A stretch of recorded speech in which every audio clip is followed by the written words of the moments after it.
আজকের ইফতারিতে কি আয়োজন ছিল বা কি রান্না করলাম তা নিয়ে থাকছে পুরো ভিডিওটা। আসসালামু আলাইকুম, সবাই কেমন আছেন? আশা করি সবাই ভালো আছেন, আমিও ভালো আছি। নতুন আরেকটি ভিডিও নিয়ে চলে আসলাম আপনাদের মাঝে।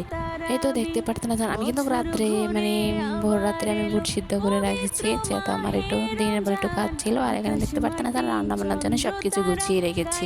এই তো ডাল বেটে রেখেছি, তারপর এখানে লোতে দিয়ে শুটকি দিয়ে রান্না করবো। এই তো আর এখানে দেখতে পারতেন আছেন আলুর চপ বানাবো। আমি ইফতারিটা দেখাইতেছি আপনাদের সাথে। ইত্যাদিতে কী থাকছে তা নিয়ে আমি ভিডিওটা করলাম। আর যে রান্না বান্না তা পরের ভিডিওতে আমি দেখাবো যে কীভাবে আমি লৌতে দিয়ে শুটকি দিয়ে রান্না করলাম আর একটু টক রান্না করলাম, যেহেতু আগামী দিনের তরকারি আছে, যেহেতু আজকে প্রথম রমজান তার কারণে। আর যেহেতু ভোর রাত্রে কালকে তো রান্না করছে, কালকে রান্নাটাও রয়েছে। যেহেতু আমি একলা মানুষে আসলে খেলে অনেক কিছুই থাকে, অল্প একটু খানা যায়, রোজার মাঝে বেশি খানা যায় না।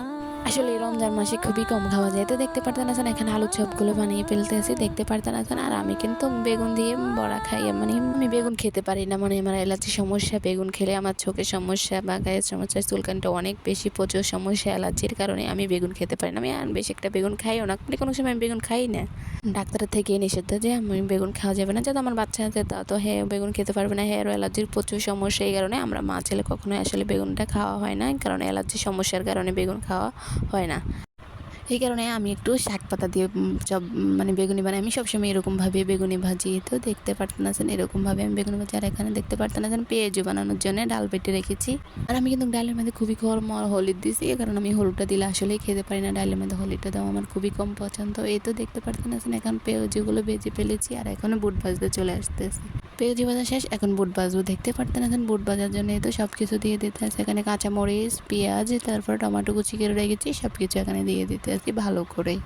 এগুলো দিয়ে তারপরে মশলা দিয়ে দেবো। এখানে মশলা দিয়ে তারপরে এগুলো একটু কষিয়ে নেবো, ভালোভাবে কষিয়ে নেওয়ার পর এই তো লবণ দিয়ে দিলাম, হলুদ দিয়ে দিলাম, সব কিছু দিয়ে এখন ভালোভাবে কষিয়ে নেবো। আসলে রমজান মাসটা এই টাইমে রান্নাটা খুবই খেয়েছি, যেহেতু আমি একলা মানুষ রান্না করতে আছি। দেখতে পারতেন সব কিছু রান্না করে গুছিয়ে আসার দিন খুবই আসলে কষ্ট। মানুষ বলে যে রমজান মাসে খানা কম খায়, আসলে আমি মনে করি রমজান মাসে আরও বেশি খায় মানুষ, তাই না? শুধু দুপুরবেলা খানাটা খায় না, দুপুরবেলার খানাটাই কিন্তু মানুষ ভোর রাতে খেয়ে ফেলে, কি ঠিক না? আপনাদের কি মতামত অবশ্যই কমেন্টে জানাবেন যদি আমার কথাগুলো রাইট হয়ে থাকে। আর আমার এটা দেখতে পারতেন আছেন বুটে কিন্তু কষানো হয়ে গেছে। এখানে কষানো হয়ে যাওয়ার পর এখানে কিন্তু বুটগুলো ঢেলে দিব। দেখতে পারতেন আছেন তো এখানে আলু দিয়ে বুটগুলো ছোলাগুলো করে রেখেছি। এই তো দেখতে পারতেন আছেন এখন বুটগুলো ঢেলে দিতে আসি। তো ভালোভাবে এখন লেড়ে নেব, লাড়িয়ে তারপরে একটু ঢাকনা দিয়ে রেখে দেবো।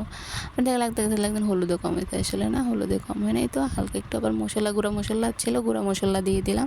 বাটা মশলাও দিয়েছি, অবশ্য গুঁড়া মশলাও দিয়েছি। আসলে আমাদের এখানে একজন গুঁড়া মশলা না দিলে লাগতেন বুট ভাজিটাও হয় না। এখানে ধনিয়া পাতা দিয়ে দিয়েছি। তো আমার ভিডিওটা কেমন লেগেছে, যদি ভালো লেগে থাকে অবশ্যই লাইক কমেন্ট শেয়ার দিয়ে রাখবেন।